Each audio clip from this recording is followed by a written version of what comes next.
This time we take a look at 5 contemporary motorcycle myths.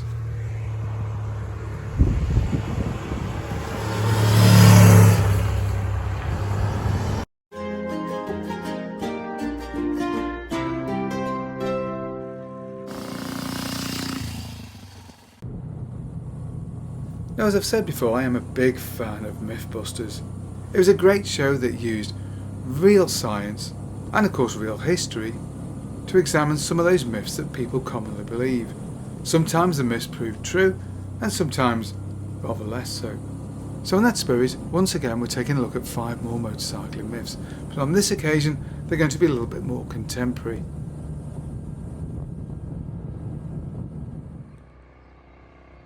Number 1. Loud pipes save lives.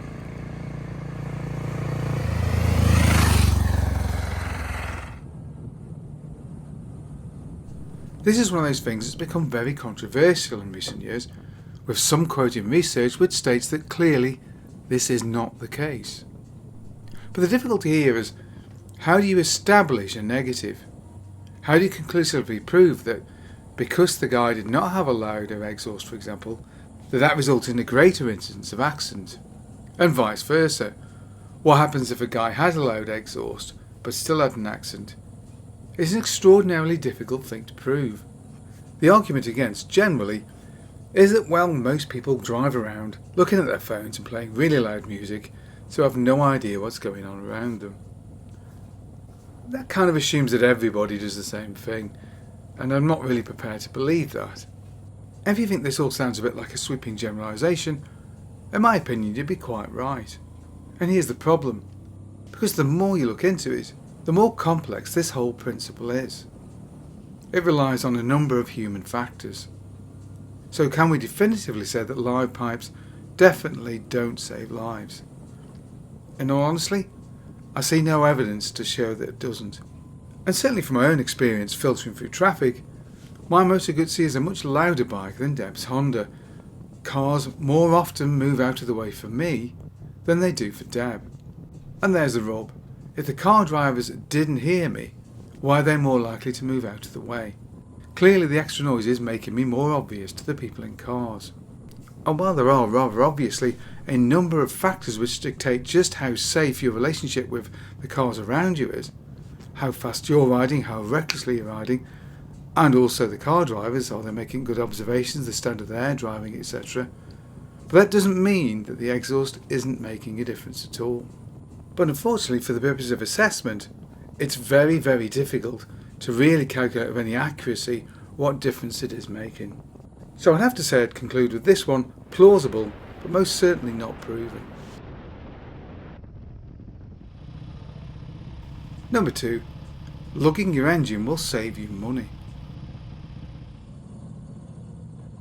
So a little bit more light-hearted this one. But many people will tell you that lugging the engine and generally running at the lowest possible RPM will save you money through the burning of less fuel. Okay, so clearly we're looking at the extreme ends of the spectrum here. We're talking about lugging the engine, in other words opening the throttle while the engine is at very low RPM and really working the throttle hard. And while it is certainly true that you're going to burn less fuel, however, you're also opening the throttle and therefore creating a large combustion while the engine's at low RPM. This could have negative effects on the engine. And these would definitely include a lower relative combustion chamber temperature. And lower temperatures, especially in older engines, is going to mean a bigger buildup of carbon and other waste products of combustion. And let's not forget, at lower RPMs the oil pressure is relatively lower also. So if you're creating larger combustions at the top end, you've got lower pressure at the bottom end. This can shorten the life of your engine overall, and that certainly isn't going to save you any money. An engine rebuild is not a cheap thing. And then there's the transmission. The chain in particular will take a bit of a hammering, especially if it's a twin, or in particular if it's a single cylinder unit. Many people with small singles will run their engines at low RPM assuming that this is going to save petrol and save them money. But what generally happens is the chain is snatched constantly, and this will result in rapid wear of the chain. And as we're all aware, chains and sprockets are not inexpensive items. So in conclusion, while you may burn less petrol, you're also going to shorten the overall life of your engine and cause excessive wear in your transmission, that's chain sprockets, and likely gearbox and bearings too. So will lugging the engine save you money? Probably not. We'll call this one busted.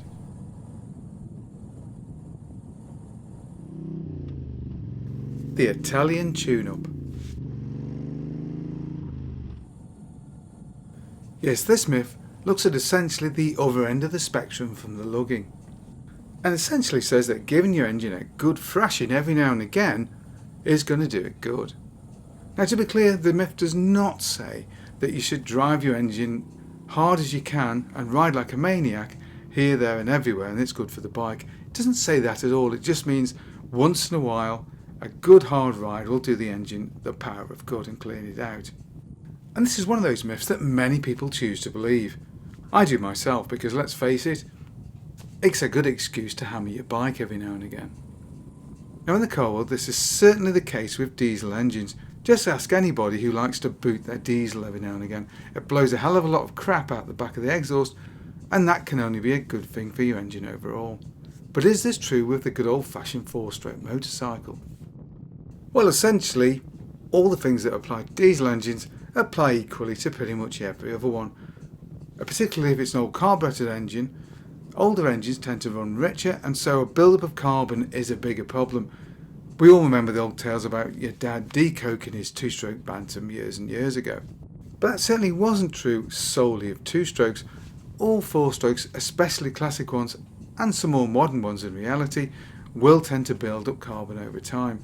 And will running the engine nice and hot and giving it a good hiding actually help to remove some of this? Well, the research says yes, it will. And of course, for a motorcycle engine, running at a good rate of knots also means good high oil pressure, and that can only be a good thing too. And the reality is that most modern engines can easily run up to the rev limiter without any damage. They are designed to do as such. So at worst, it won't make any difference at all. Assuming you make regular oil changes, that is. So the Italian tune-up. Is it plausible? I think you'd have to conclude that indeed it is, both for modern and older engines. Older engines will have a bigger build-up of carbon, so it'll probably make a bigger difference than it does to a more modern one. But certainly the worst thing it will do is nothing at all. So let's go for plausible on this one. A follow-on from the Italian tune-up, do you really need to run your bike in properly?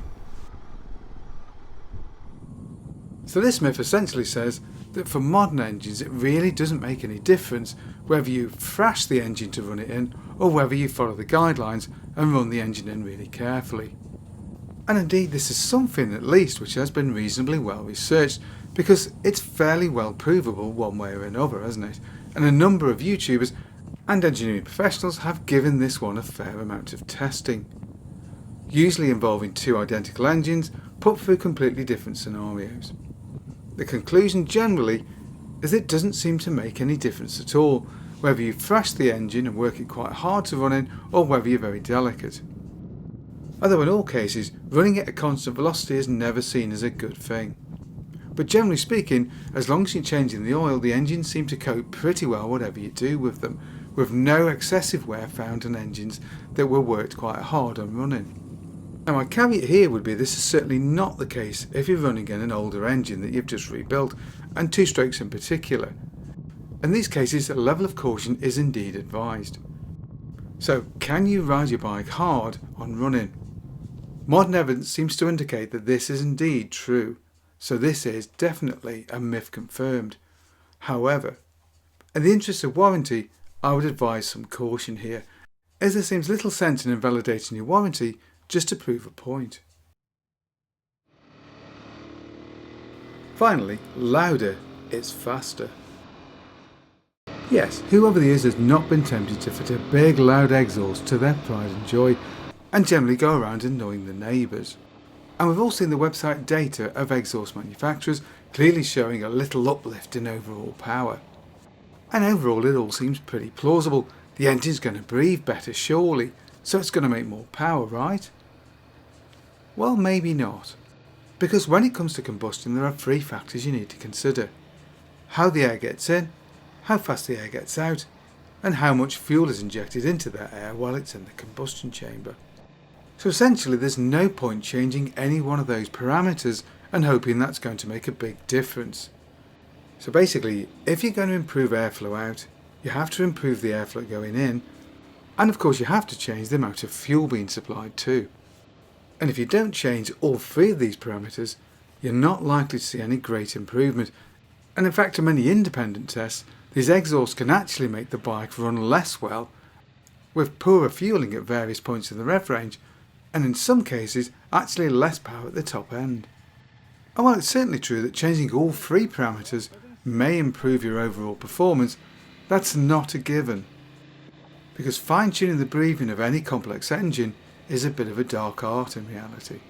Modern fuel injection systems on a lot of machines will of course adapt to changes in condition, and this can make the job of the tuner a little bit easier.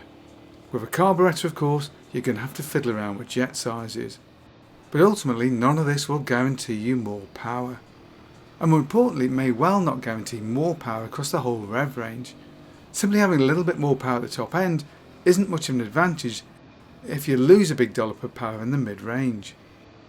And this is something beautifully demonstrated by the two-stroke expansion chamber. With appropriate changes to the other parameters you will certainly gain more power, sometimes a considerable amount more power. But as always in life there's a price to pay, and that is a much narrower power band than if you hadn't used an expansion chamber on the same motor. However, for a four-stroke engine, those potential gains are likely to be much smaller and harder to come by. So will just fitting a louder pipe make your bike faster? Probably not, but it will sound faster. Myth busted.